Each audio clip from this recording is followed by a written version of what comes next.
И всем привет в это чудесное воскресенье. Сегодня на тест-сервере я пробую сбор. Вчера начал, сегодня продолжу. Вчера времени не хватило, чтобы их нормально потестить. Да, сегодня, в принципе, тоже не так уж нормально, но уже получше. Ну, сразу скажу, что сбор не для воронки, потому что набивать больше 300 у меня не получилось. Ну, вот такой стандартной пачкой с Натаниэлем вместо хила и танка. И 4 ДД. Пробовал здесь Хуберга. Хуберг чуть похуже, но примерно то же самое. Тоже около 300 получается. И у Телендора в районе 330 тысяч в секунду.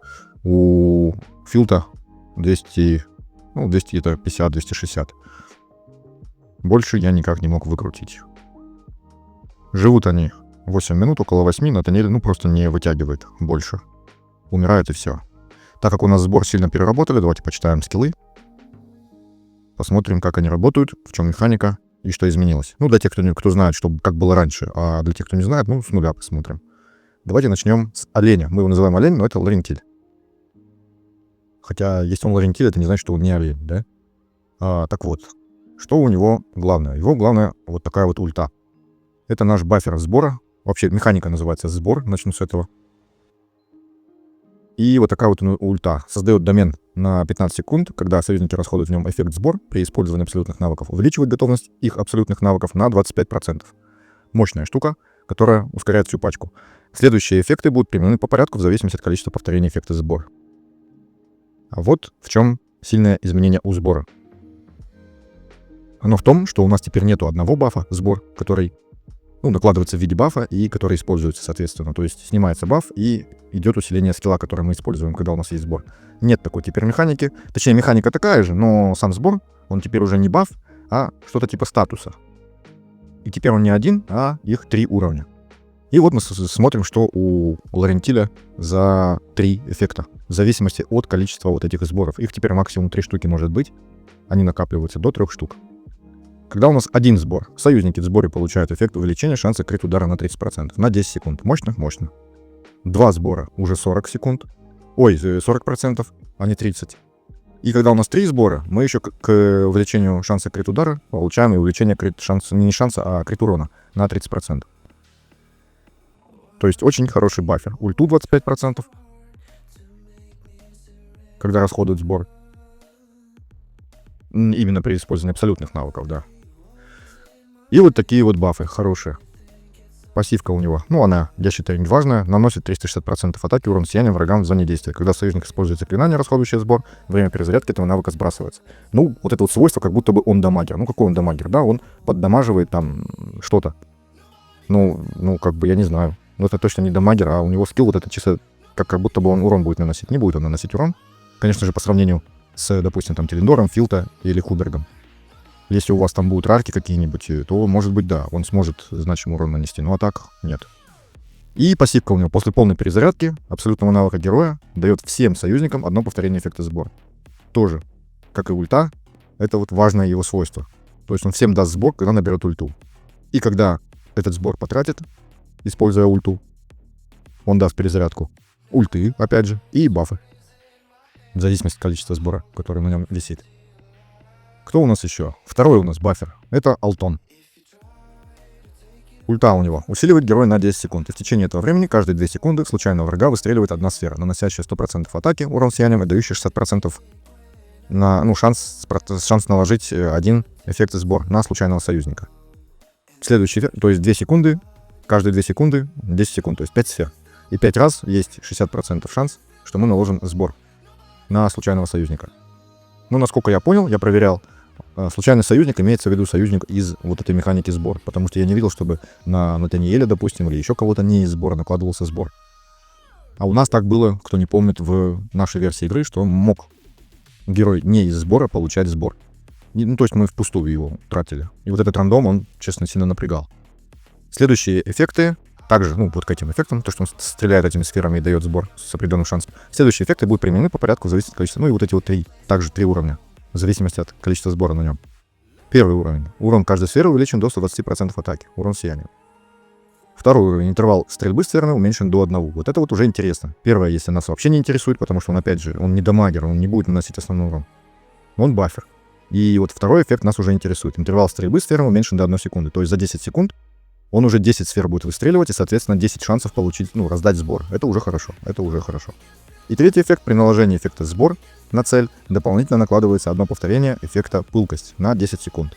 То есть он 10 раз раздаст вот эту пылкость. А пылкость у нас каждый повтор увеличивает наносимый урон на 8%, до 5 повторений. То есть максимум он может увеличить еще и на 40% наносимый урон того союзника, которому вот он этот пылкость дает. Тоже крутой эффект. Совместно с оленем, с Лорентилем, получается отлично.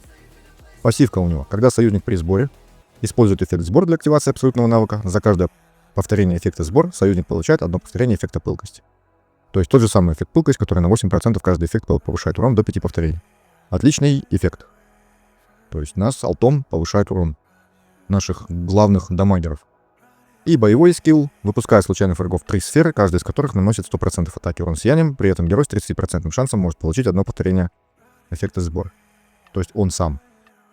То есть, ну, процент маленький, 30% это достаточно мало на самом деле. И, конечно, это сильно его ставит в зависимости от того, чтобы кто-то ему другой давал сбор. А ему сбор нужен, тогда вот он этот будет увеличение урона повышать. Ну и сбор раздавать, соответственно. Так. Кто у нас тут? Главный у нас дамагер Телендор.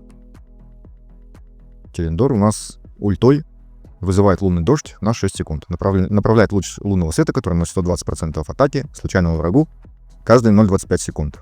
То есть это будет 24 луча. 24 луча, но умножить на 120 это много. Каждый враг может получить удар до 6 раз. То есть из 24 лучей каждый враг может получить только до 6 раз. То есть если у нас один враг, мы не 24 луча кинем, а 6 в него, и все. Победа над любым врагом увеличивает продолжительность лунного дождя на 1 секунду, до 3 раз. Следующие эффекты — это когда много врагов. Это полезная штука, когда, допустим, у нас суммонеры против нас, призывники. Или когда вот мы гоблинов фармим. Ну, в новой версии игры это не актуально, поэтому он на гоблинах очень хорошо заходил. Ну или на стихийных подземельях. Тоже неплохо. Следующий, так, и эффекты, которые дает ему сбор. Первый уровень: каждый враг может получить еще 3 раза удар вот этот лунным. То есть не 6, а 9. Уже получше. Сокращает интервал между использованием лучей лунного света на 0,2 секунды. То есть уже быстрее будет наносить урон. То есть общее количество не меняется, но урон будет наноситься быстрее. То есть за секунду будет не 4 луча, а уже 5. Лучи лунного света — это уже когда у него есть 3 сбора. Лучи лунного света в первую очередь атакуют врага с наименьшим процентом ОЗ на данный момент. Очки здоровья, кто не знает. Если при этом враг уничтожен, их последующий урон увеличивается на 20%. Итак, третий эффект, он важен в первую очередь для стихийных данжей, либо когда у нас много противников и они умирают. Потому что на воронке, допустим, никто не умирает, и, соответственно, третий эффект ему ничего не дает. Потому что у нас враг один, у него ОЗ не кончаются, и, соответственно, урон он ни себе не повышает, потому что он здесь никого не уничтожает. В общем, его ульта — это такой массовый урон, лучами там вот так вот по врагам. Но у него сильное ограничение по количеству лучей. И сразу скажу, что он в базовой версии, Телендор, вообще слабый. Без вот его эксклюзивного артефакта. То есть, если вы собираетесь выбивать Телендора, то вам обязательно нужно взять его артефакт. Потому что артефакт его вот эту ульту усиливает. Когда лунное прибытие Телендора наносит критический удар, он получает одно повторение эффекта сбор. Это вот его боевой скилл. Лунное прибытие. Наносит плюс 450% атаки урон сияния врагам вокруг. Вот так вот вокруг себя. То есть в базовом варианте он просто наносит так вот врагам вокруг. И все. А артефакт, его эксклюзивный, дает еще этому навыку возможность собирать сбор, если он критически ударяет. То есть мы Телендору должны сделать вроде как под 100% критический шанс, чтобы он сбор получал стабильно. Читаем дальше, что делает. Но это не главное, что делает артефакт, почему он так важен. А вот второй эффект. Лунное возмездие вызывает лунный дождь, продолжительность которого увеличена на 3 секунды. То есть не 6 секунд уже будет, а 9 секунд. А максимальное количество лучей лунного света, которое можно направить на одну цель, увеличено на 6 лучей. То есть уже будет не 6 раз, плюс 3, 9. А еще плюс 6, это уже будет 15. 15 лучей. Ну, 15 это уже неплохо. 15 это сколько тут получается? Почти 2000% в одну цель. Ну, это очень неплохо. И давайте посмотрим его пассивный навык. Абсолютный навык игнорирует 10% защиты врага за каждое повторение эффекта сбор, израсходованное при его использовании. И поэтому, даже если у нас воронка и третий вот этот эффект с 3 сборов, он в принципе не нужен, вот этот вот эффект, но из-за пассивки он имеет значение, потому что дополнительно будет еще 10% защиты врага игнорировать. То есть, когда у нас 3 сбора, логично предположить, что это будет игнорирование 30% защиты. Так, есть у нас Филта. Филта — это такой массовик, который бьет ультой вот так. Но зато бьет достаточно больно. Ульта у него вот такая, наносит 550% атаки врагам в радиусе действия. И сбор дает ему, один сбор наносит дополнительно 550, то есть уже 1100. И 2 эффекта еще 550, то есть это уже будет 1650. И третий эффект повышает готовность абсолютного навыка на 20%, то есть он еще и ускоряется при этом. Прикольный чувак, но... Боевой скилл делает 3 пушечных выстрела по цели, вот на такую площадь 3 на 3. 120% атаки всем врагам. Если пораженных целей 2 или больше, получает одно повторение эффекта сбор. То есть он, в принципе, может без тех, кто заливает сбор, обходиться. Когда у нас больше одной цели, и они стоят вот рядом, вот на такой площади. Когда он может с боевого себе зарядить сбор, правда один, и нанести уже, вот, допустим, первый эффект. Но вот из-за того, что, да, 3 уровня вот этих сделали, раньше достаточно было одного зарядить, и он бил с ульты 3 раза, сразу же. Теперь ему нужно 3 заряжать. Ну, хотя бы 2. Чтобы он бил как следует. Иначе он будет бить слабо. И пассивка у него. Простые атаки при попадании в врага будут вызывать магический взрыв, нанося плюс 30% атаки всем врагам в зоне действия. Герой не получает бонуса к скорости атаки, вот это интересная особенность. Вместо этого, каждая получаемая прибавка к скорости атаки 1% преобразуется в 10 единиц атаки. И еще и урон плюс 10% вот к этому эффекту. То есть, я вот ему собрал, к сожалению, здесь показывается в секундах скорость атаки. 10% не показываются. Но можно посмотреть. Здесь у меня 25,8% атаки с одной руны и 6,7 с другой. То есть, сколько там, 35%? То есть он получит 350 еще атаки сверху. Так, ну арт я ему, это потом попозже уже. Кто у нас здесь еще есть? Есть Хуберг. Это уже 3-й дамагер. Если вот они это баферы, Алтон и Лорентиль, то Телендор, Филта и Хуберг это дамагер. Хуберг у нас дальник тоже. Площадь у него удара вот такая. Уже поинтереснее, чем у Филта. Но ему надо разгоняться. Почему? Потому что читаем. Призывает энергетические сферы 3 штуки, которые при каждом ударе наносят 100% атаки врагам в радиусе действия. При повторном использовании этого навыка призывает дополнительные сферы по одной за каждый повтор до 7 штук. То есть на первый раз 3, потом 4, 5, 6, 7. То есть ему надо несколько раз ультануть, чтобы по максимуму убить 7 раз. Следующие эффекты будут, и вот сбор. Что ему дает сбор? Первый уровень сбора. Урон увеличивается от каждой сферы на 20%. Второй уровень. Этот навык используется повторно. То есть он будет бить уже 2 раза. И третий эффект призывает еще одну дополнительную сферу. То есть уже будет 8 сфер и 2 удара. Можно посчитать, это несложно. Это будет 800% атаки, умноженное на 2. И еще и плюс 20%. То есть 1600, около 2000 атаки. Процентов. Соответственно, он примерно как Филта. Но у него площадь вот такая. Но и ему еще и разгоняться надо. А Филта бьет сразу. Если, конечно, сбор заряжен. Боевой навык у Хуберга. Вот такой, что наносит 320% атаки в зоне вот такой маленькой. Шансом в 30% получить однократное усиление сбора. Маленький процент, тем более бьет один раз. То есть на него рассчитывать вообще не стоит. И пассивка, когда другой союзник использует заклинание, расходующее эффект сбор, Хуберг получает одно повторение эффекта сбор. То есть, когда у нас сбора не хватает для него, в таких пачках Хуберга надо в очереди. Тех, кто ультует по таймингам, он должен быть последний. Потому что кто-то ультанул, допустим, Филта, использовал сбор, он уже один сбор получил. Потом там олень зарядился, дал ему второй сбор. И вот так вот мы 3 можем набрать. Классовый эффект сбор. Что нам дает? В начале боя все союзники в сборе получают одно повторение сбора. То есть мы на старте сразу же один эффект, вот у нас даже показывается. Он, кстати, теперь визуализируется вот так вот. Рожок 1, 2, либо 3. И, соответственно, 3 вот таких вот огонька.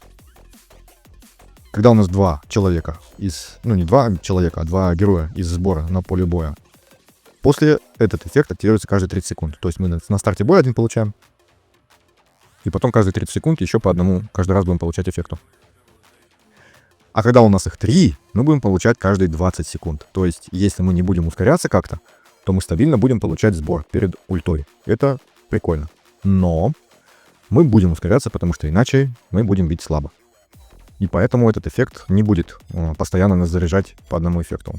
Этот эффекты заговариваются. В общем, не будет он успевать за нами. А сбор ультует очень быстро. За счет того, что у нас есть сет на 10% ульты готовности абсолютного навыка той же стихии, а они у нас все той же стихии. И за счет того, что олень у нас 25% заряжает, то есть 35%. Представляете, если 20 секунд, 35% это 7 секунд минуса. То есть не 20 уже там будет, допустим, если здесь 20 было бы, а 13. В общем, вот так. Но нам невыгодно, не всегда, точнее, выгодно так быстро ультовать, потому что они просто не будут успевать заряжать себе сбор. Какие тут я таланты? Таланты я, вот честно скажу, что я не особо смотрел, выбирал и тестил. Так как у нас Телендор без выбора талантов, потому что он эксклюзивный герой, и, соответственно, у него эксклюзивно здесь талант, который, естественно, мы будем брать. Поэтому другие ветки я не смотрел. Эксклюзивный талант у него за каждое повторение сбора, поглощенного при использовании навыка текущий на 7 урона, увеличен на 10. То есть, если 3 эффекта поглотили, то плюс 30% к урону. Прикольно. Тоже на урон, истинный урон. Опять же, от усиления мы получаем атаку. За каждое усиление еще больше урона. То есть все на урон, все на урон. Ну и, соответственно, я ему выкрутил 64 почти процента крита, потому что олень нам будет давать еще 40%. Ну, 30-40. То есть будем иметь 100% практически. И крит урон. Тут получается 330% почти. Ну и все, на остаток атаку. И, в принципе, все. Аура у него хорошая, но для подземелий только. Поэтому она мало здесь участвует. У Алтона я взял вот такую же ветку. А, нет, не такую же, вот такую. Все враги получают одну метку света в начале боя. Когда герой наносит урон врагу, забирает одну метку света и получает 5% готовности абсолютного навыка. А также повышает свой урон на 5. То есть разгоняется один раз и урон повышает. Создает волшебный круг вместе с наибольшим количеством врагов. В начале боя попавшие в него враги получают на 20% больше урона. Эффект длится 30 секунд. То есть первые 30 секунд боя мы будем 20% больше наносить. На 5 секунд после получения эффекта сбора наносимого героя зональный урон увеличивается на 10%. При нанесении урона тоже, короче, на урон. А, это он и был. Аура урона. Атака. То же самое я взял ему. То же самое я взял... А, нет, не то же самое. При активации навыка также бьет по ближайшему врагу и наносит плюс 10% атаки. При поглощении НН... Ну, он почти такой же. Вот он истинный урон. Усиление... Ой, не почти такой же. Это вот как у Телендора. Тоже истинный урон, тоже усиление. Это на увеличение урона. Так как он у нас дамагер, как и он, поэтому вот так вот. Так, что у них еще? Понятно, что у Телендора эксклюзивный артефакт. И миф шмот, все там на урон заточено. У Филта то же самое. Тоже все на урон. Кто еще не успел привыкнуть, вот этот кругляшок с шлемом, это стихии. То есть, типа, показывает все кругляшок, то есть связь. И он дает за каждого присутствующего союзника из той же школы атака носителя увеличивается на 6%. То есть за 4 вот этих вот из сбора он получит 24% атаки вот с помощью этой шмотки. Сердечко — это значит, что за счет разницы хп мы наносим больше урона. Владелец наносит на 16% больше урона врагам, чьи максимальная ОЗ превышает макс ОЗ героя на 50%. Ну, понятно, что на воронке у нас соблюдается это условие.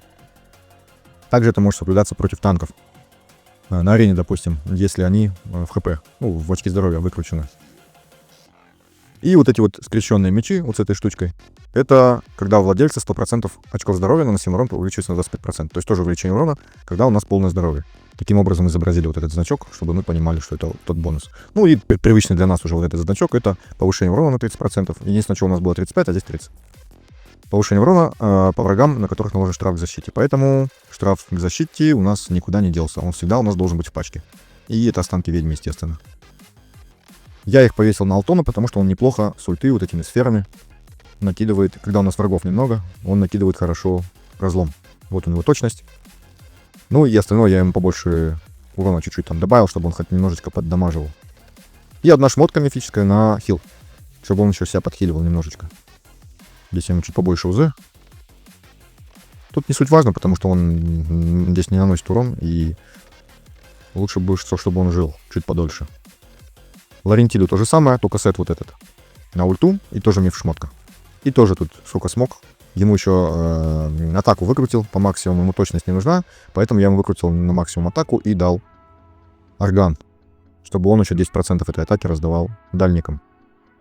Так, у Алтона вот этот сет на увеличение урона на 15% для пачки.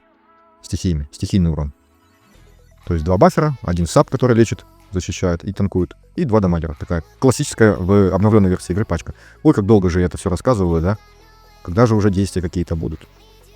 Ну, давайте посмотрим, как бой. Мы уже видели, что он 300 миллионов наносит. Давайте посмотрим, как это происходит. Аура у нас доступна вот на крит урон. Тайминги. Я им поставил вот такие. Как я и говорил, они за счет оленя и сета вот этого, они очень быстро ультуют. Но филта я не могу дать разогнаться, он же там с ульты еще 20% набирает, потому что он тогда выбивается из общего цикла, и это не надо. Это не надо. Главное, что... артефакт, я не знаю, покажу вот это, да, это сборовский артефакт, он увеличивает урон. Вот. При использовании сбора увеличивается урон до 3 раз, то есть на урон. Натаниэля не показал. Ну, естественно, жилетка на снижение урона под щитами, которая дает, кстати, много защиты, 60%. Ну и у него очки здоровья и защита. Он потому что на себя урон берет. Кто не знает, можете почитать.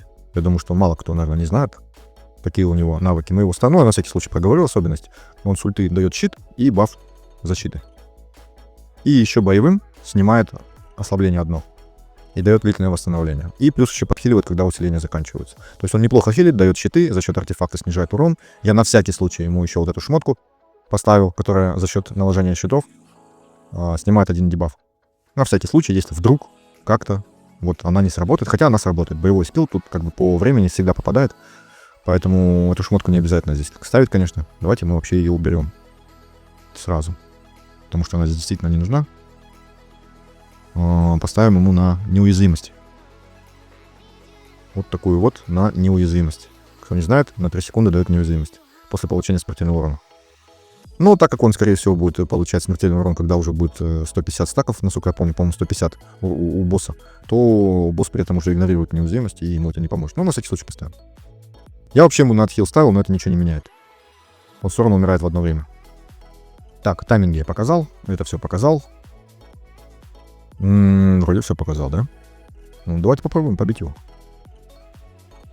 Смотрим цикл. Смотрим бафы всякие разные. Вот у нас олень с Алтоном вместе. Смотрим рожки вот эти. Вот филта с Элендором. Бэбэмс. Уже видим, что разлом висит. Алтон накинул. Они уже вон рожки снова набирают.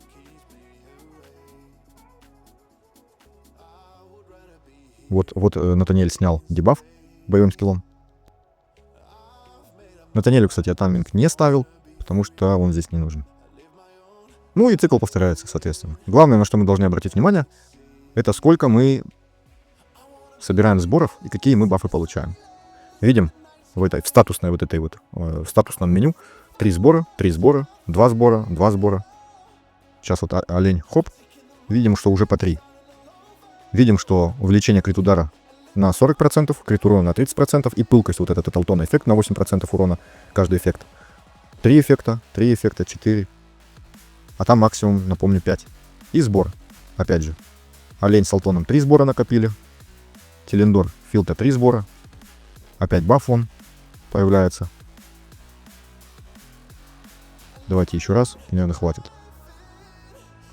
Они тут, в принципе, практически 100% времени ультуют именно с 3 сборами. Иногда выбиваются из этого такого цикла, то есть не успевают 3 эффекта набрать. Но в основном, это очень редко бывает, в основном почти все время они поддерживают вот максимально возможный эффект. Ну и также Алтон. Видим, что вот у оленя 5 эффектов пылкости. У Телендора, правда, 3 всего. Я уже тут прям так, чтобы все было на максимум не делал, не выискивал эти тайминги идеально. Потом уже, когда обновление будет, все это найдем, увидим. Появится уже и видео, и все остальное. А это такой предварительный тест. Смотрим, вот здесь видно, как они ульту набирают. Вот олень, вот Телендор, кто не различает. Вот они, хоп, 3 сбора, 1 сбор. Вот Алтон, Не успевает сбор набрать. Олень вроде бы стабильно. Пылкости 4 у Телендора. Филта у нас тоже тут вот пылкость есть, бафы есть. В общем, смотрим дамаг. С циклом примерно все ясно. Все, что я пробовал, у них получалось, мы видим, что 2 минуты прошло боя. И нанесено 80 миллионов. То есть они по 40 миллионов в минуту стабильно наносят. Ну и больше у меня не получалось. Единственное, что за сколько там, 8 минут они наносят 300 миллионов. То есть все-таки побольше, чем 40 в итоге получается.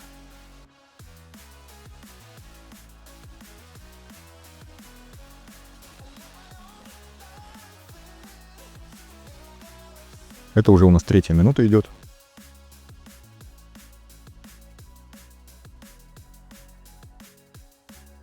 Третья минута, и смотрим 3 сбора, 2 сбора. Вот пылкости сразу, 3 штучки. Видим, что у оленя не было третьего эффекта, и он крит урон не дал. Такое, да, случается, но редко. В основном с крит уроном, крит удар, то есть 3 эффекта он хапает. Давайте сейчас посмотрим. А, он уже дал. Вот, это уже 3 эффекта, и уже вот крит урон, крит удар. Ну и вот так вот, 4 минуты, 160 миллионов, то есть по 40, все еще по 40. Но в итоге там получается около 300. И вот такие уроны, они тоже примерно на одном уровне. Тут больше смотреть, в принципе, нечего. Можем посмотреть то же самое, но с Хубергом. Я сохраню вот эти шмотки. И давайте посмотрим, что они делают с Хубергом. Так, где я вот это сохранял? По-моему, вот этот. А, нет, тут Филта. Так, вот он. Так, посмотрю. Вот здесь у нас шмотка на хил у Натаниэля. Но она ему не помогает, он все равно не живет. Те же самые 8 минут, и до свидания. В общем, вот так. У Хуберга вот такие показатели. Ему, кстати, можно было бы крит урон не это. Ну, здесь шанс крит удара просто дает. Это второй артефакт, не знаю, для сбора. Их целых 2. Дает 25% бонуса. Ну, давайте для чистоты эксперимента поставим ему тот, что был у Филта. На крит урон. Тут 50%, то есть еще олень будет давать 40, это 90%. Тайминги какие? 13,5. Вот они в одно время после них. То есть примерно то же самое. И Натаниэль тоже без таймингов. Так, аура та же. Все тоже. И погнали.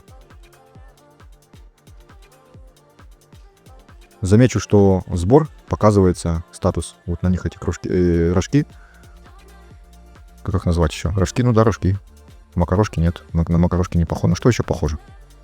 Да, на рожки похоже. Больше ни на что. Назвать бы как-то по-другому, ну ладно. Поинтереснее, чтобы было, но не хватает у меня фантазии. Короче, показывается, когда 4 ускорения, все равно показывается вот этот сбор. Хотя остальные эффекты мы видим, что они не показываются. Давайте посмотрим, что у нас происходит. 3 сбора, там 3 сбора. Вот они, бафы пошли, пылкость. Все на месте. Но вон пылкости 5, то есть плюс 40% к урону. И все такое. Вот опять от оленя полный бонус. Но Хуберг все-таки чуть-чуть поменьше наносит с этим артефактом. И примерно в таком же шмоте. Видим, что 2 минуты уже прошло. И вот тоже 80. Может быть, чуть-чуть поменьше. У Филта там сколько? 250 было, 260. Ну и Хуберг примерно так же. И Телендор также. То есть на воронке они не очень. Ничего нового тут не появится, да, с временем боя, если дальше смотреть. У сбора тут есть Хегио, вот эпик, отличный. Он, если легендарок нету, ну понятно, что олень. Олень, наверное, это первого, кого желательно выбить. Потому что он такой основа. То есть к нему можно там разных дамагов. Вот олень, там алтон. К нему можно даже вот эпиков ставить равки. И они будут неплохо бить очень. А уже потом добить вот этих ДДшников легендарных и эксклюзивных. Я бы так делал. Сначала оленя, потом остальных. Потому что у меня сейчас на основе, допустим, есть и Телендор, есть и Хуберг, есть и Алтон, есть и Филта. Но нет оленя. И поэтому они у меня вообще не играют. То есть без него они очень не очень. Эпик хороший, вот этот Хегио. Кто не знает, я не буду все зачитывать, потому что это уже будет 2 часа, наверное. Читайте навыки. Прикольно. Используется, играет, хорошо дамажит. Татлин, он служит, его в разлом одевают, когда нету, ну, короче, он разломчик. Разломчик и заливщик сбора.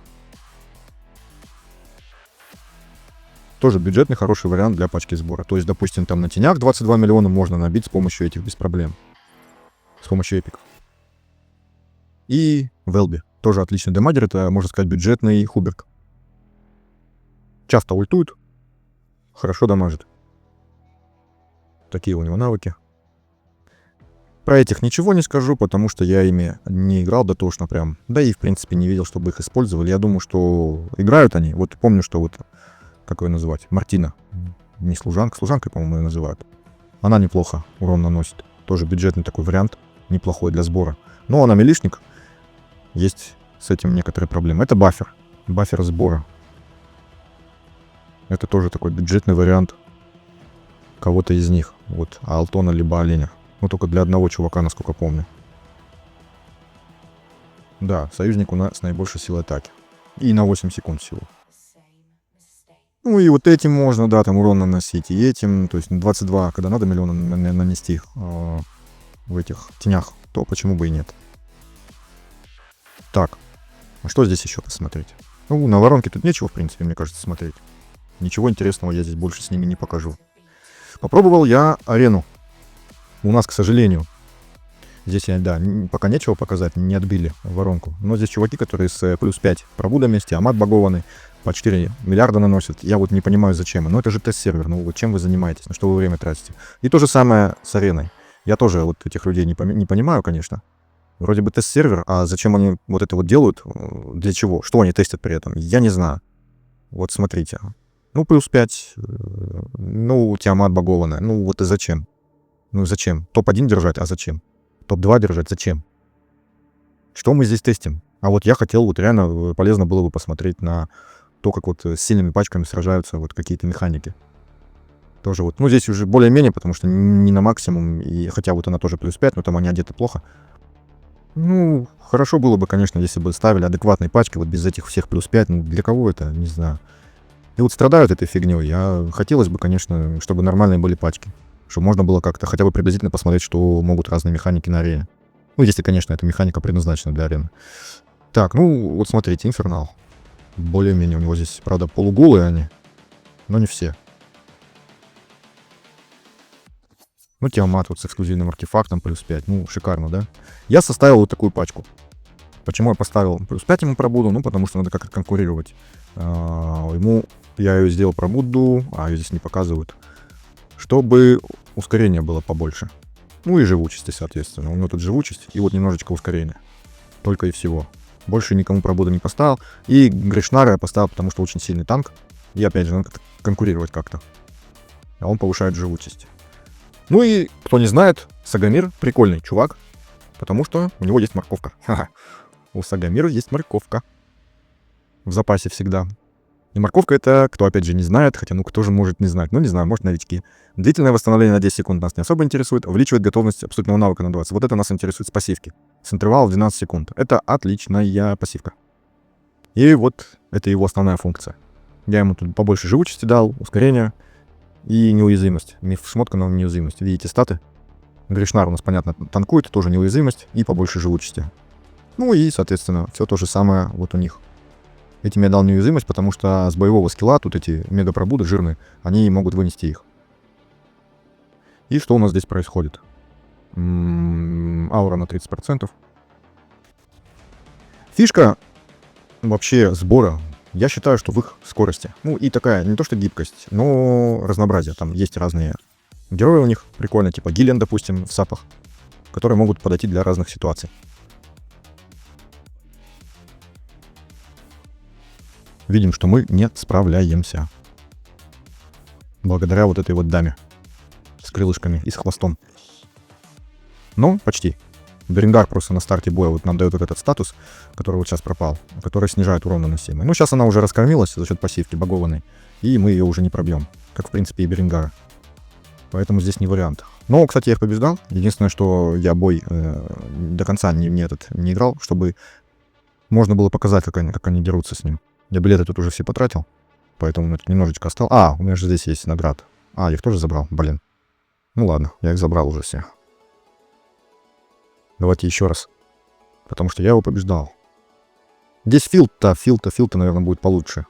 Филта будет получше, потому что ему так разгоняться, как Хубергу, не надо. Но у него площадь, конечно, поменьше. Но нам главное вот ее вынести. Давайте попробуем с Филта. Где там наша Филта? Наш Филта. Ну, давайте так.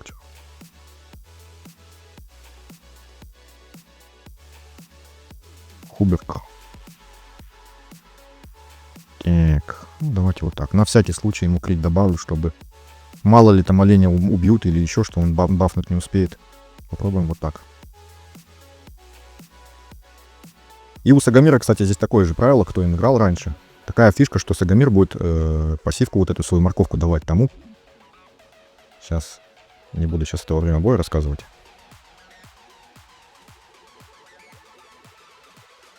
Опачки. Ну, у Филта есть как и преимущество, так и недостаток. Ну, хорошо, он этих вырубил, да. Но дальше он ультануть по этим не сможет. И поэтому он их, скорее всего, не пробьет. Хотя, кто его знает? Кто его знает? Не, пробьет. И Тиамат плюс 5. Идет нафиг. Ну, тут понятно, что не топовая пачка у него была. Багованная, но все равно. Все равно сбор на арене может. Вот в плане атаки он может. Ну, с этими пытался бодаться, но тут совсем все плохо. Тут одна Лильванис, она с боевого скилла выносит моих чувачков. Так, давайте попробуем. Так вот, да. Ну, они не успеют ультануть. Видите, что происходит? Лильванис с боевого просто выносит. И ничего не поможет. Ну, это дурдом какой-то. Отличные тесты. То же самое мы видим, естественно, и на первом месте. О, что мы там, да, билетика осталось. Давайте попробуем. Тут Лильванис нету, поэтому с боевого... тут с боевого, по-моему, Тиамат выносит. Она вот так вот шпуляет во всех. И у меня уже ни бафов, ничего не остается. Она еще и атаку порезала. Ну, в общем, классно. Но я думаю, что сбор на арене можно прикольно использовать. Плюс тут еще этот Лисен. Бесится, прыгает. Ульту сбивает. Ну да, вот так вот мы играем. В общем, сбор на арене, я думаю, что можно. Он такой скоростной. И вот там Филта, там да тот же Хуберг, в принципе, либо Телендор. Правда, Телендор уничтожают довольно-таки быстро, он милишник. И всегда вот по танку, если Телендор здесь, то прилетает. И он ничего не успевает сделать. Там либо контроль, либо сразу мочит. Но вот задних рядов вот так вот, они могут за раз выкосить целую линию. Филта, либо Хуберг. Даже побольше. Правда, Хуберг не всегда, потому что с первого удара он не так хорошо бьет. Кто тут у нас еще есть для них? Ну, Митрасию можно было поставить, попробовать. А вместо кого? Ну, вот вместо кого?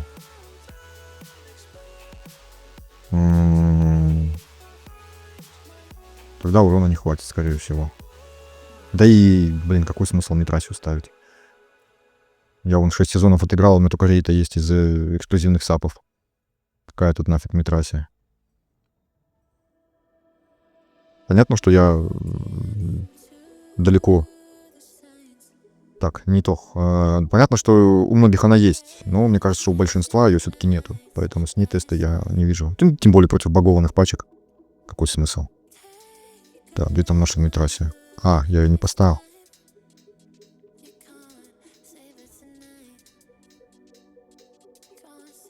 Да какой-нибудь сет ей дать. На живучесть. Ну вот даже с ним. То на атаку получится. Да фиг с ним. Пускай будет так. И пускай будет вот так. А ну-ка, сделают они что-нибудь.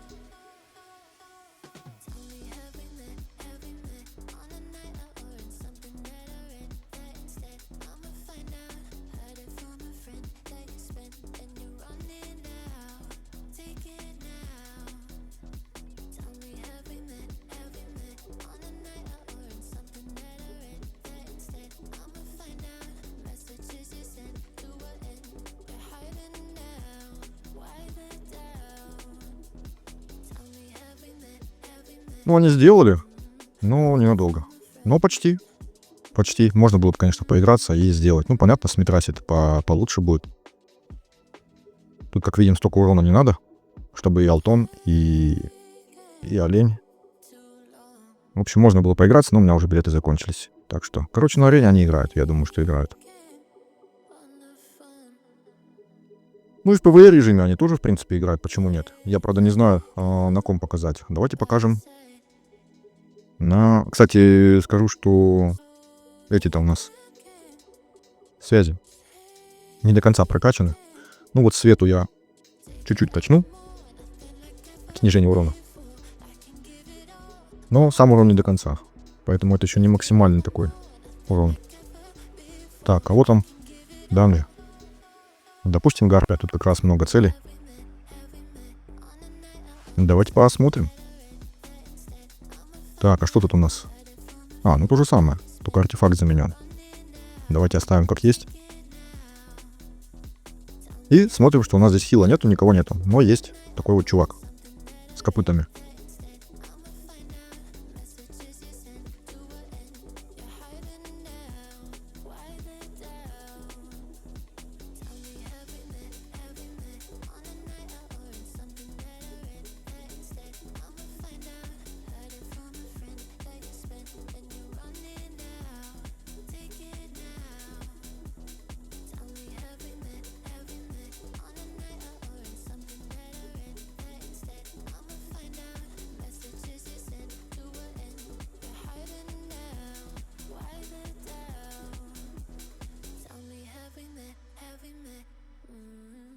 Кубик умудрился передамажить Элендора.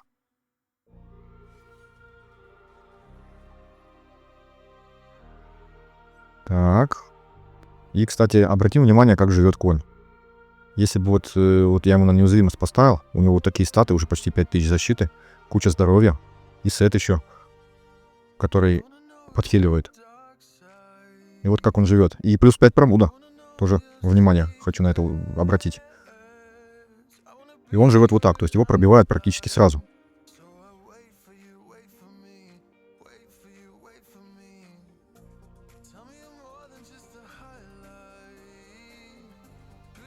И кое-как, из-за того, что мы дымков успеваем замочить, конь выживает. Ну и, соответственно, все остальные, и мы добиваем Гарпию. То есть такие скоростные. Я, кстати, ими пока что быстрее всех прошел. За 22 секунды Гарпию. Это пока что мой лучший результат. Ну, я на скорость не играл, просто так. Обратил внимание. И посмотрим, как живет здесь товарищ Гриша. Григорий. Григорий к доске. Хоп. Так, поставим ему тот же шмот, что и... Так, не он. Где наш конь? А где конь? Коня потеряли, да, вот он. Конь. Конь. Тоже куча защиты, поменьше хп, но у него 5 пробуды. Я обращу внимание, что у него пробуды 5 нету, поэтому у него статы поменьше. Но живет он великолепно. Смотрим. Без пробуда, напомню еще раз. Гриша это вообще мощь. Ну, понятно, что в определенных ситуациях, но все равно очень сильный чувак. Из танков он самый живучий, наверное, один из самых живучих. Он еще и штраф-атаки вон накидывать успевает по всей карте. И вот вы посмотрите, без хила, без всего вообще, то есть дикий мужик. Он еще и защищает нашего главного дамагера.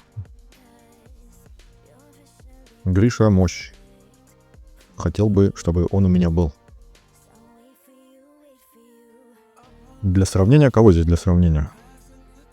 Ну можно, кстати, с филта посмотреть, что они могут. Не та пачка. Тут этот Натаниэль. Ну, давайте посмотрим, как Натаниэль живет. Поиздеваемся над Натаниэлем. Уберем тайминги. Хоп. Один удар, второй удар. И нету Натаниэля. И не успевает он, естественно, ничего. Хотя у него там статы очень даже жирненькие, насколько я помню. Фил-то он 280 нанес за раз. Но это, конечно же, пачке не помогает. Натаниэль... Нет, не сильно он жирный. Соврал. У него тут просвещенность, поэтому он не такой жирный. Ну, в принципе, жирный, нормальный. 4000, 4500. И, ну да, мелковато. Но у него тут этот артефакт на снижение урона, то есть, но ему это не помогает. Поэтому мы снова ставим Гришу. Гриша, твой выход. И смотрим, нас здесь филта интересует. Так, главное, чтобы не утонул раньше времени. Ну и позже тоже не надо. Хоп. Бэмс.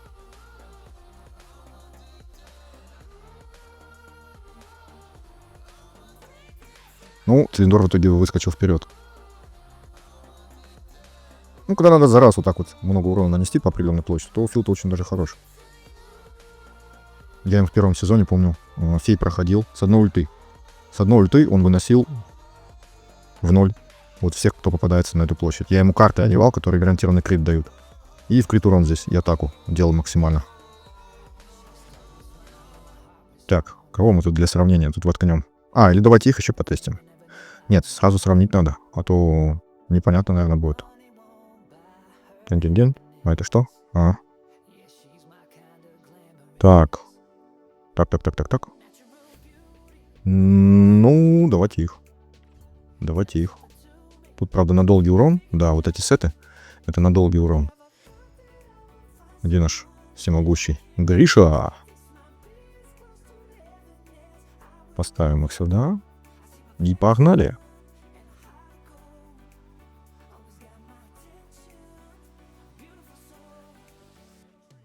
Так, я забыл, разлом есть? Нет разлома, да? Вот есть разлом. И видим, что они за 16 секунд справились. Самые шустрые на Диком Западе. Рекорд мой. Те 22 были, а эти вот 16. Сколько у него в секунду? 460 тысяч. Вот такая разница. Вот такая разница. И у этого 175. Как-то так. Так, кто тут у нас еще есть? Пачку Мороза, по-моему, я не сохранил. Ну, не обновлял. Ну да, не обновлял. Остальных я не обновлял. Тогда фиг с ними. Давайте посмотрим, что они могут. Допустим, здесь. Самый больнючий, один из самых. Я уже не помню, говорил. Нет, самый больнючий босс такой. Противный. Посмотрим, что мы можем здесь. Так. Ну, вот так.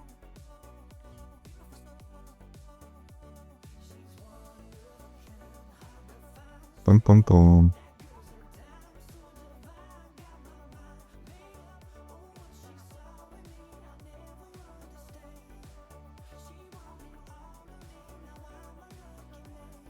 Нечестно, я не успел разлом кинуть.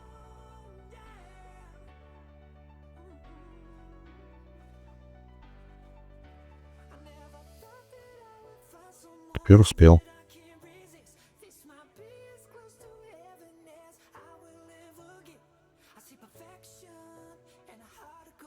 Филта не выжил. Ну, Цилиндора защищает Гриша, поэтому он вообще не почувствовал. Гриша всему голова. 27 секунд. А что у нас там неустрашимые ноши? Вот это, по-моему, да. Так. Гриша. Ничего не меняю, да? Не, ничего не меняю.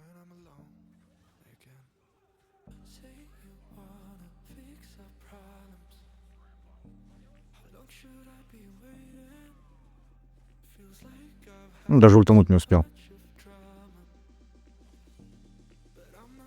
20 секунд. Ну, в одну цель, конечно, неустрашимый, да. Хотя там вон гарпия была и не в одну. Хотя нет, в одну мы там на дымке не отвлекались. Поэтому получилось, как получилось. Ну, в принципе, тут что тут тестить? На этих боссов, наверное, не очень-то интересно будет.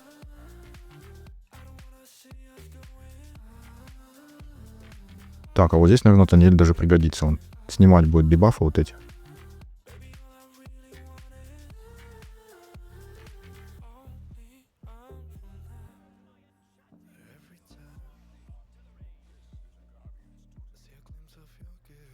Не выживут. Или выживут? Да, успели.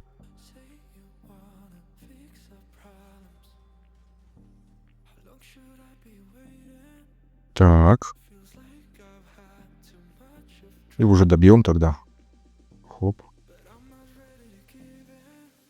Ой.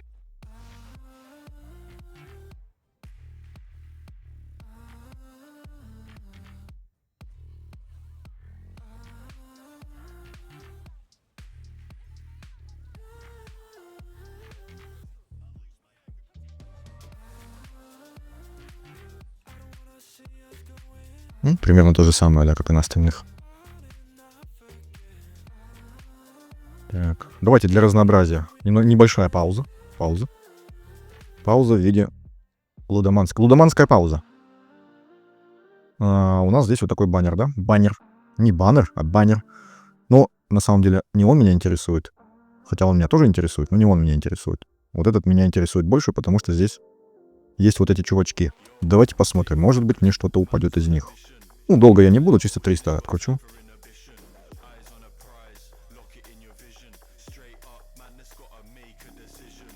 Небольшая пауза. Минутка. Ой, как часто Beyond Free падает. Затестить его, что ли? Ну, он, по-моему, как был мусором, так и остался. Может, даже мусорнее стал. Может, даже мусор обижается, когда им называют Beyond Free. Может быть, настолько все плохо. Хульдерк. Хульдерк играет, кстати, да, там на боссах играет. О, какие у него пассатижи мощные. И парикмахер у него хороший.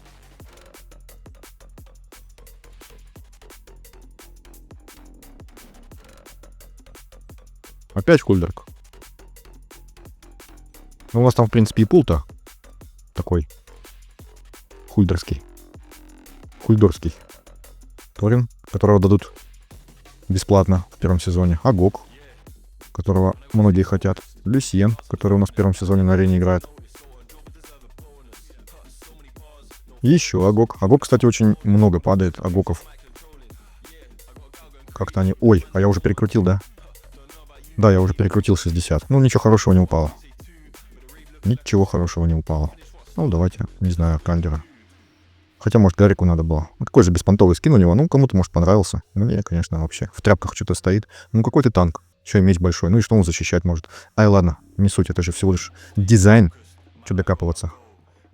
Тем более нам пообещали скины дать, поэтому... Так, пул на всякий случай еще раз покажу. И быстренько крутану здесь 300. И потом я хочу в феях прогнать свет вот этот, пачку Телендора. Аустер. Аустер ульту набирает очень шустро. Очень шустро. На арене я заметил, что он в Китае играю. На арене там бегал. И он набивает ульту очень быстро.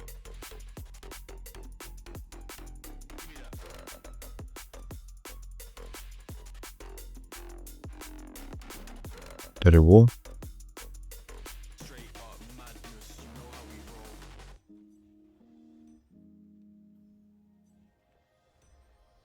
Дюранго. Эрзилас.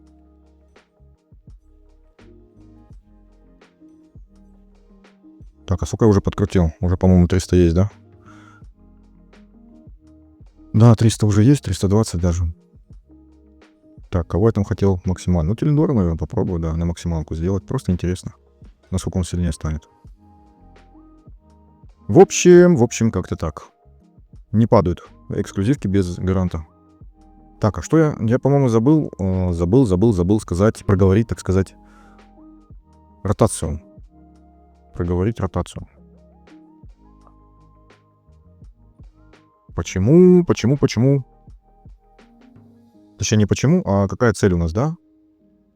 Так как у нас у Лорентиля вот этот сет на ульту, плюс он сам заливщик, то есть после этого домена, когда активный этот домен 15 секунд, союзники, когда используют ульту, он увеличивает готовность абсолютного навыка. То есть он должен ультовать первым. Я так считаю. Ну и тем более, что он бафы эти дает на крит урон. Поэтому он у меня ультует первым. И Алтон следующий. Потому что он тоже у нас бафер с этой пылкостью. И со сферы он дает сбор.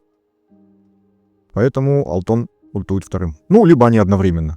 Там я заметил, что разницы в принципе нету. Одновременно их ставлю и как-то то же самое. Ну, а соответственно потом Телендор и Хуберг. Либо Филта. Хуберга я вообще поначалу ставил последним, потому что он за счет пассивки, когда другой союзник использует заклинание, расходующее сбор, он получает сбор.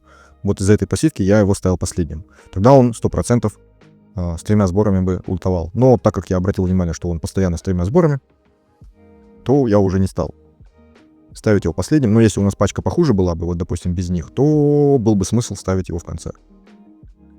Филта тут дополнительно так особо нигде не набирает сбор, поэтому он также ультует, как и Телендор. Но за счет того, что он выбивается из цикла и набирает с 3 сборов эту ульту, то его я ограничивал по времени.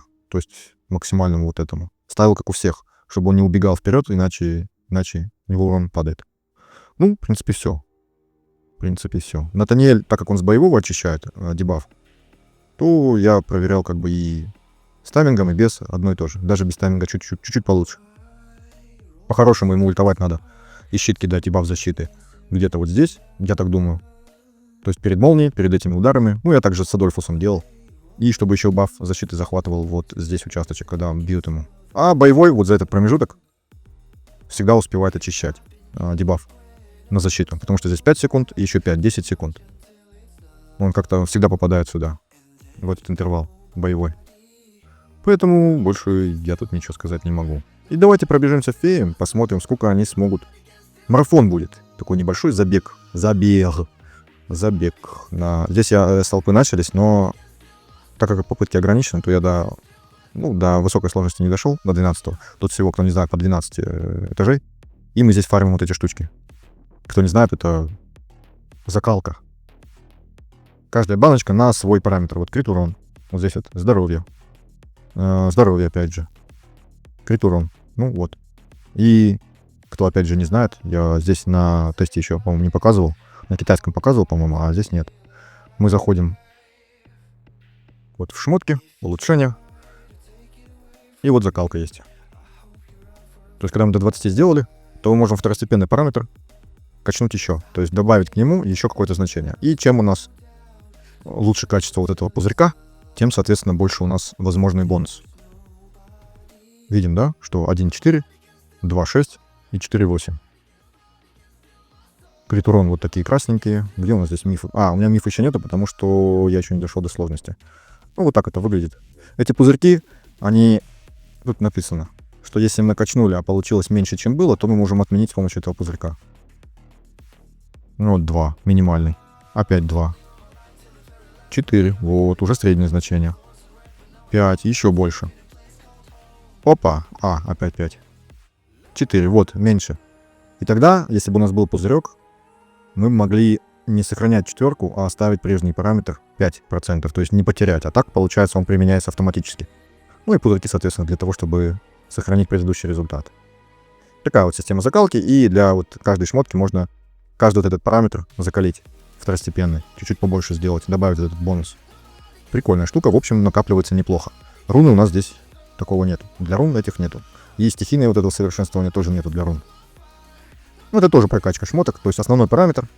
У оружия это атака, вот он основной параметр. У перчаток это вот это основной параметр. Соответственно, у тела вот этот, ну, знаете, что такое основной параметр. Вот эта стихийная прокачка, она дает к нему небольшой бонус. Вот, допустим, просвещенность 120, дали еще 24. Также вот здесь защита 60%, плюс дали 12%. То есть, ну, неплохой бонус дополнительный. Если еще добавить эту закалку, то вообще получается прикольно. Вот, отвлекся. Вроде бы сбор показываю, да? Ну, вот так вот. Я читал, что раньше. Они только недавно открылись у нас, поэтому я на них не акцентировал внимание. Так, ой, я уже запутался. Давайте фей. Я тут сильно этажи не проходил. Естественно, тут люди уже молодцы. 300-е прошли. Я даже представляю, какими пачками они это сделали. В которой тема плюс 5. Стопудово. Ну, ладно. Прошли и прошли. А я оставил ее на то, чтобы показать обычные пачки. И что они могут.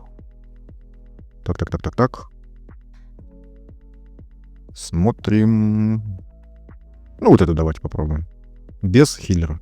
Понятно, что здесь слабый уровень, но уже не такой слабый. Потому что 224 уровень, то есть у них уже статы уже нормально. Так, его мы зад поставим, чтобы сразу на него не агрелись. Так. Кстати, мерзкая пачка вот эта, с конями, с Митрасией. Кто знаком? Обратите внимание, что он там на 7 секундах ультанул уже. И мы моментально, естественно, ее пачку эту выкашиваем.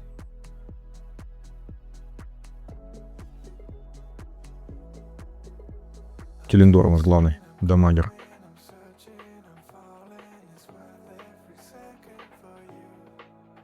Хоп, на 6 секунду даже. На 6 секунду уже олень ультует. Этот на 8, этот на 9. Ну и Телендор, наверное, на 10 бы ультанул. Они довольно-таки шустрые все вместе.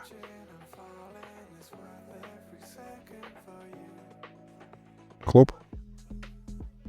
Хлоп. Здесь пока не показательно, потому что, да, слишком легко. Давайте я пока пойду себе чаек налью. А фей у нас пройдет робот-автомат. Пора бы уже, мы же все-таки в будущем уже находимся. Роботы должны работать за нас и за людей. Поэтому пускай поработают.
Итак, остановились мы на 203-м. Угу. А что тут произошло?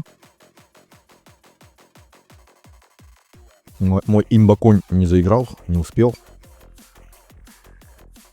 Даже так вот. Ага. Гриша. Вон оно что происходит. Сразу эти Линдора вырубает Настя. Ага, конь не спасает. Понятно. Так, и кто же нам может здесь помочь? Кто нам здесь может помочь?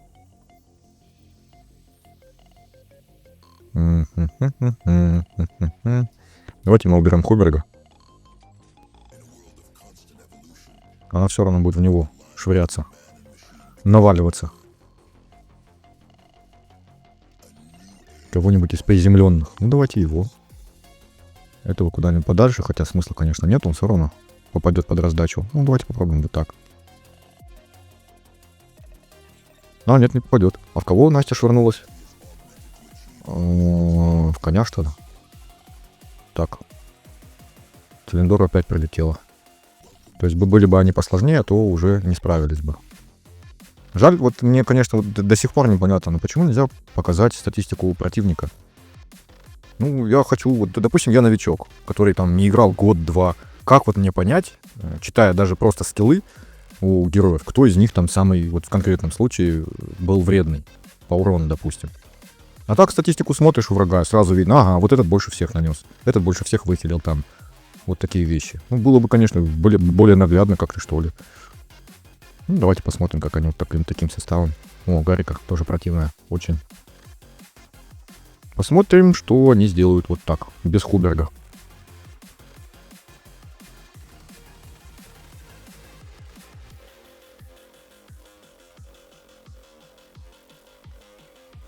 Вообще, что-то конь, наверное, все-таки не тому дает ульту. Давайте мы это поменяем.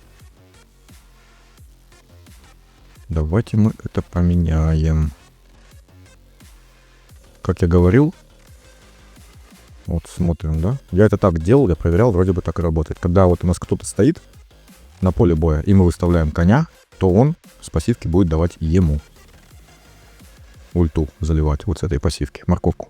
Кидать будет на него. Так, и вернем тех, кто были. Кто там у нас был? Вот он. И вот он. И вот он. Давайте посмотрим. Ой, не туда тыкнул. Оп, видим, да, что Телендор он залил. И тогда он сразу ультует, и вот такие вот дела происходят. Сколько у нас тут? 204 тысячи. Ну, это немного, на самом деле, но достаточно. Ну, посмотрим теперь, что будет. А ну-ка, Митрасио. Хоп, успеет, хватит урона. Да, хватило, без проблем. Вот такие вот вещи делает Телендор. Ну, пока что это, конечно, слабенький уровень, 206 этаж. Надо посмотреть, что будет после 200, допустим, 50-го. Ладно, смотрим.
Давайте, чтобы не было ложного ощущения, что тут пятая пробуда какая-то сильная там у него, да? Ну, это чисто для его выживаемости сделано, но... Ну, выживаемость выживаемостью, да, это на арене было актуально, когда там плюс 5 пачки. А здесь-то, наверное, лучше убрать, чтобы он был более приземленным для людей, играющих, смотрящих. Давайте я вручную покликаю. Так быстрее будет. Не надо 5 секунд ждать ожидания. Ну, видим, что Телендор выкашивает всех без проблем пока что. Но тут еще статы у противников не такие задранные. Хотя 260 там какой 6 уровень, но... Вот видим, да, что танку он вырубил все здоровье практически моментально.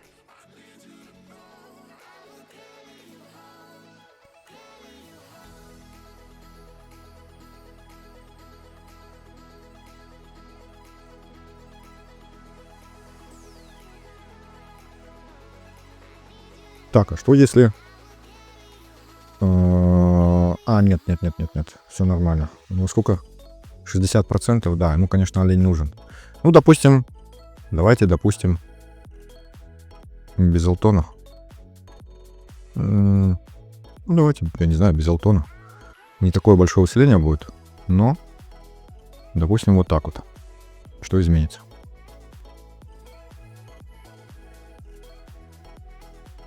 Глобально ничего. Просто если Телендора, так как он наличник, бежит всегда вперед, возле танка тусуется, могут его убрать. Нет, да убрать. И тогда у нас останется запасной. Запасной вариант Хуберг.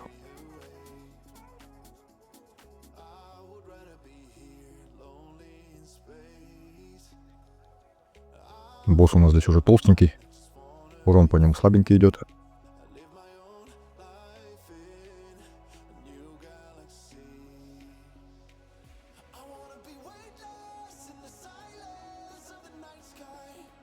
Но все еще неплохой. 220.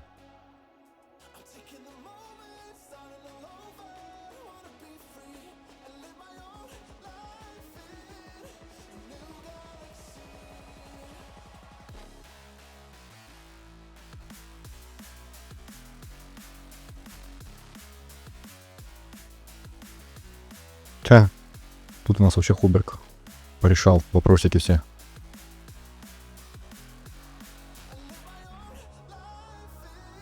Ну, давайте тогда сделаем... Он же сейчас ему заливает. А кому он будет заливать, если вот без этого? Кто там у нас был? Алтон? Давайте посмотрим вот так вот. Он сам себе дает.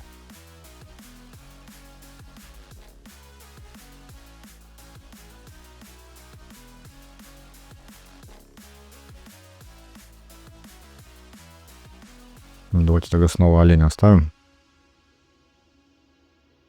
Так вот. Хопа. Кто там еще был? Натаниэль.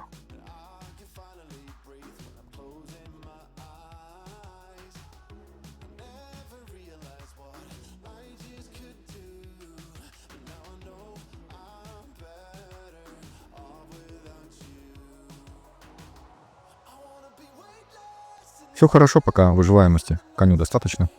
И пачки тоже. Я тут пока не вижу этих задников, которые в задний ряд прыгают.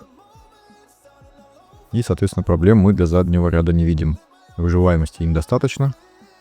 Мерзопакости всяких им не делают. Ну вот, как он, Караман. Ну, конь не дал ему разгуляться, но все-таки оленя вон он забрал. С его помощью. Все-таки разгулялся чуть-чуть. Вот опять Караман. Опять он к нему, потому что он в атаке больше всего. Вон как, с одной ульты. 80% здоровья снял ему. Опять Караман. Только уже с Крисосом.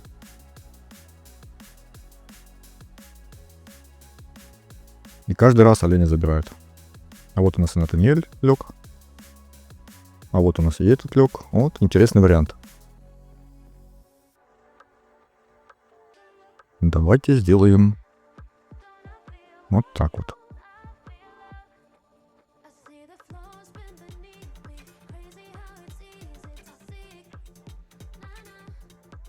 Бум. Такой маленький уровень.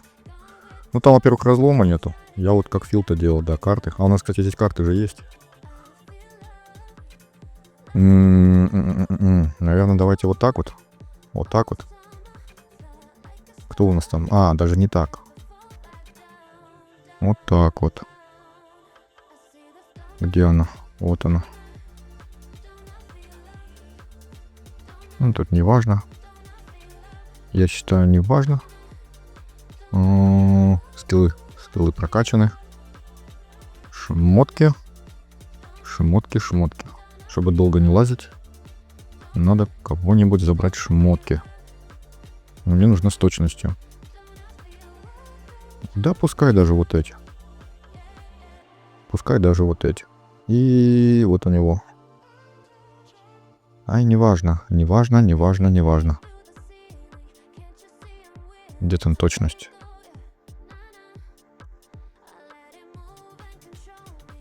А ну-ка.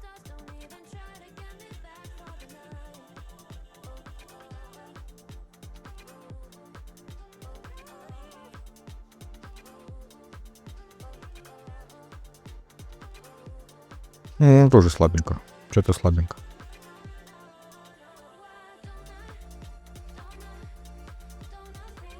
Ну, на самом деле слабенько. А почему? Я что-то не так делаю, что ли? Сколько у него? 60. 300%. Ну, 290. Тут у нас урон всякий разный. Так, еще раз. Ну, штраф же никакой не лежит. Вот олень дал. Хоп, и Ола. Кого мы будем? Вот с Крисосом хочу зацепить. Так вот? Не, вот так вот. Так вот. Сколько у Филда? Подождите-ка, где его сбор? Не понял. Один сбор? Ага. Один сбор, вот в чем проблема. Я как-то не обратил внимания. Вот здесь с оленем как-то не очень сыгрался. Поэтому урон слабенький.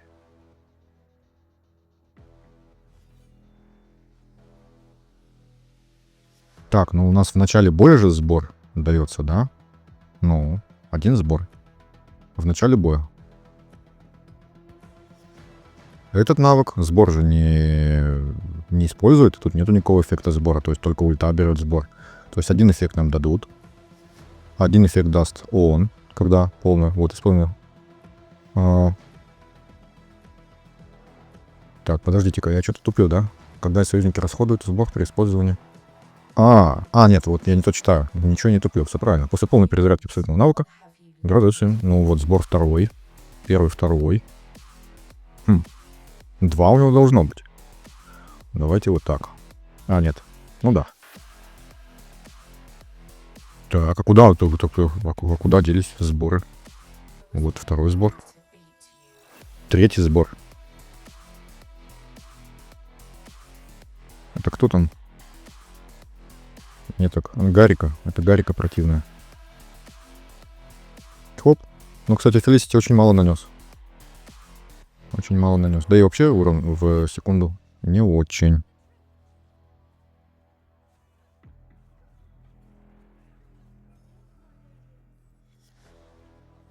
Ну, вот это вот, конечно, фигня с тремя сборами, которые надо набрать для максимального урона. Это, конечно, отстой. Хотя ему вроде как там третий эффект не нужен здесь. То есть урон максимальный на 2, а 2 мы получаем за счет него, от него. Так, еще раз.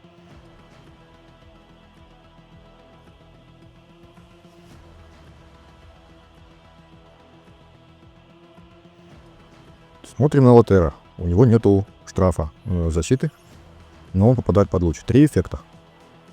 И Элисебре, у которой штраф защиты есть. Бум. Всех за один раз. Ну ладно, Филта, ладно. Ты молодец. Ну вот на такой эффект, в принципе, я и рассчитывал. Что он с одной ульты уносит целый ряд, который попадает под раздачу. Но, конечно, мне нравилось больше, когда сбор был один. Но зато теперь его нельзя, это не баф, и его нельзя снять. Либо запрет бафа не запрещает сбор. Я так понимаю, не запрещает же. Надо бы проверить. Так, сейчас я ультовать не буду. Он же не считается бафом.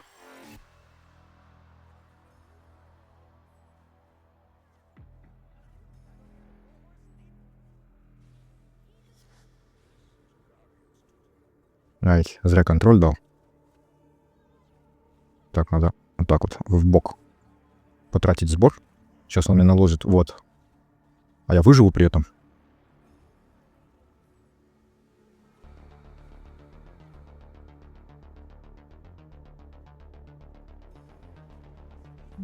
Уже запрета нету. Но там был какой-то блок. То есть, что мне сбор не дают? Запрет бафов он дает. Запрет вот получения сбора, я не совсем понял. Давайте еще раз, я вот хочу это выяснить, потому что моя логика это одно, а то, как работает оно на самом деле, это другое.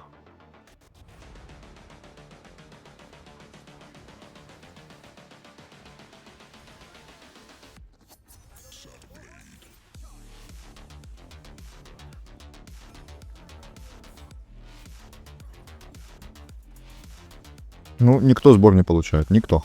Никто. Да. Блокируется. Короче, блокируется. Все-таки блокируется сбор, блокируется запретом усилений. Хотя он не идет как баф классический, но блокируется запретом усилений. Хорошо, с этим все понятно.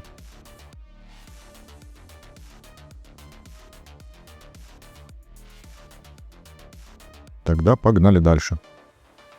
Кого я тут ставил? Иолу. Давайте Иолу.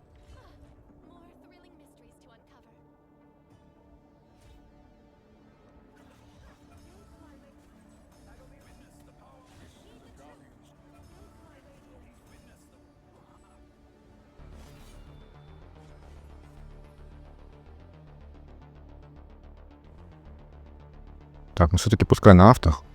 Пускай на авто, отойду еще пока.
Ну, мы примерно поняли, в чем сила филта, но надо бы его поменять, потому что он дольше делает то же самое, что и, допустим, вот он.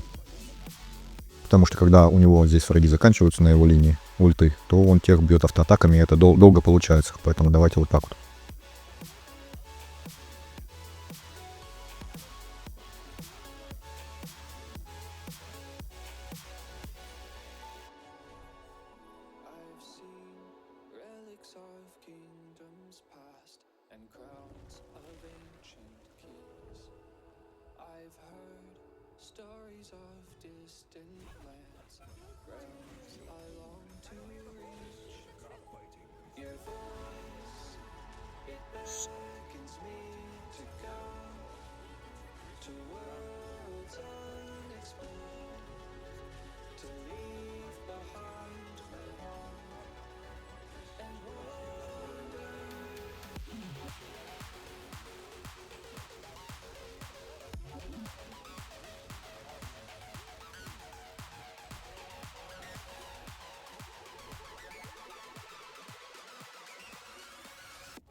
И все-таки, наверное, запись я остановлю, поставлю на авто, пускай пробьют, там до 280 уровня, допустим, потому что, ну, как видите, идут они очень легко.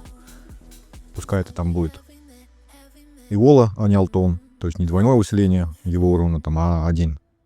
Просто Iola тут лучше накладывает разлом, поэтому она здесь даже, наверное, получше будет, чем Alton.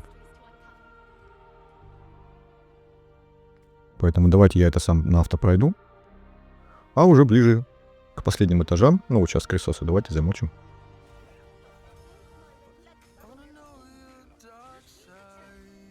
Обратили, наверное, внимание, что Иола ультует после Хуберга, то есть он ультует не по разлому и наносит не такой большой урон, как должен. Он там меньше половины здоровья. Просто Иола долго ультует. Ну, хоп. А теперь вот так по разлому. Хоп. Так, а что-то, подождите. Что-то не то. А почему? Почему такой маленький урон?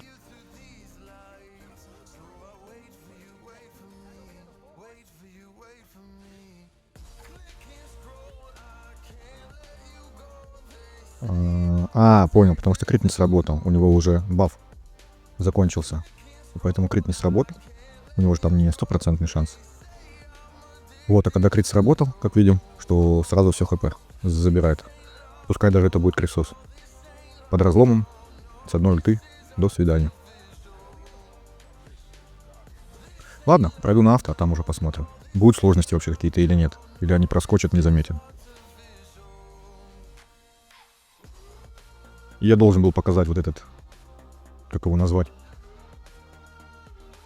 плохо пахнущий этаж, потому что тут много коней, много крупных ящериц, озлобленных, с копьями в руках, да. Короче, вот этот противник повторяется снова и снова через некоторое количество этажей, и он достаточно такой неприятный. Это у нас 267 уже этаж, и на авто они тут загнулись, что в принципе неудивительно, потому что. И смотрим, что происходит. Но основная проблема, что берингары кидают вот это вот статус, вот этот неснимаемый. Всем на поле боя. А этот статус снижает на 30% урон. И поэтому он тормозит всех, а потом начинает ультовать и делать грязь всякую. Но, как видим, на второй раз, даже под дебафами и всем остальным, мы практически проходим все. Сейчас она еще законтролит Иола, да. И мы все-таки проходим.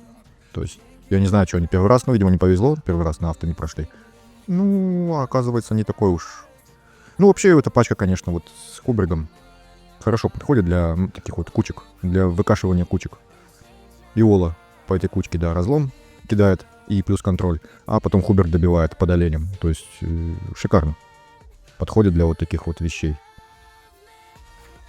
И ставим дальше на авто и проходим дальше. Я думаю, что проблем не возникнет.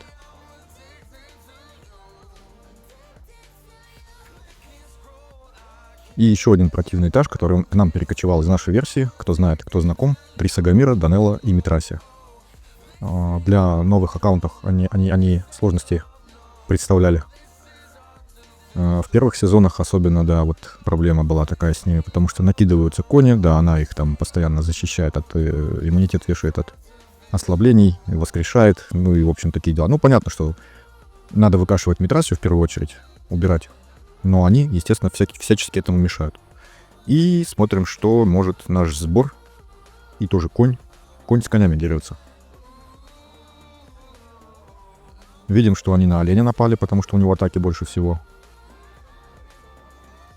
Не хватило, так как дебаф атаки, не хватило Хубергу урона, чтобы добить Митрасию. И есть такой способ, которым я пользовался. Так как они кидаются на оленя, мы его ставим здесь в угол и закрываем другими персонажами. И в нашей версии кони из-за этого не могли добраться до него, и поэтому просто ни на кого не бежали, а били танка спокойно. И не мешались никому, потому что у них навык на то, чтобы бежать на того, у кого больше всех атаки, а достать они его не могут. Соответственно, они ничего не делают. Просто спокойно бьют в танка и нам не мешают. Давайте посмотрим, работает ли это здесь. Вы же не забывайте, что они еще 3 коня кидают морковки. И постоянно ускоряют ульту, допустим, там тоже Митрасе. Видим, что это работает. Они никуда не бегут. Они в ступоре, потому что хотят оленя побить. Не любят они оленей. Ну, вообще в жизни оленей много, да, встречается. И вот мало кто их любит.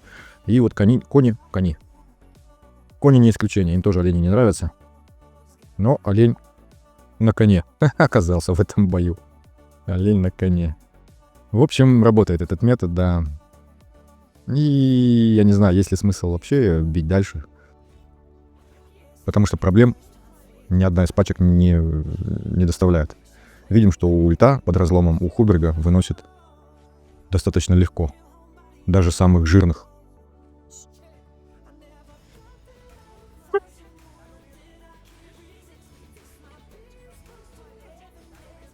Ну и любой бой превращается вот в такое. Так что не бесполезный сбор. Можно им играть, можно неплохо им играть. Сагамир тоже, если у вас есть веб-событие, он вполне пригодится. Допустим, на арене можно им поиграть какое-то время. Ну, в зависимости, конечно, от того, в какой сервер вы попадете.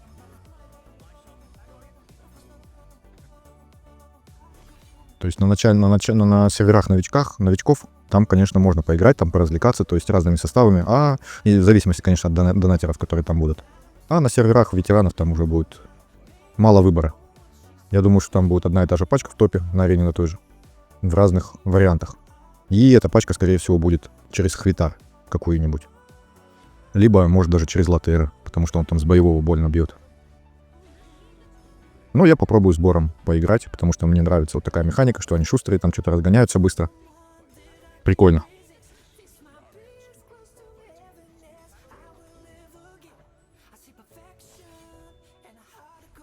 Поэтому, наверное, я тут заканчиваю со сбором, а то мне потом этажей не останется для, допустим, того, чтобы призывников посмотреть, как они справляются со сложными этажами.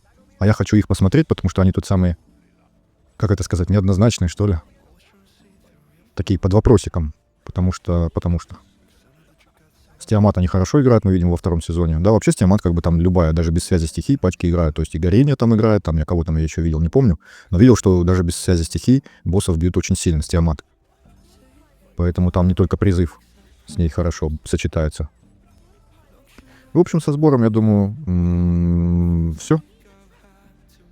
Играбельная вполне механика, но на воронке, да, от нее ничего не ждите. На воронке, наверное, одна из самых слабых механик. Если тот же Рук, он и в массу бьет, отлично, и в одну цель, то есть везде хорош. Багованный, я бы сказал. Давно его пора было бы как-то переработать, чтобы он не был таким, какой он есть. Ну, какой есть, такой есть. Может, у нас в третьем сезоне в обнове он будет более сбалансированным, что ли. Хотя какой баланс, о каком балансе я вообще говорю в этой игре? Нет никакого баланса. Есть топ, не топ, там в определенных этих режимах. Тут же все кошелек в основном решает в том плане, что для донатеров многое делается, и поэтому каждый сезон будут стимулировать на донат, добавляя все более сильных героев. А если они у нас уже были и были не очень, то их будут перерабатывать так, чтобы они были сильные, чтобы был стимул донатить снова. Ну, получать их. Ну, как бы для недонатеров тоже это интересно, потому что цель сохраняется, цель получения новых героев. Так что, ну, посмотрим, будет это интересно и насколько этого интереса хватит.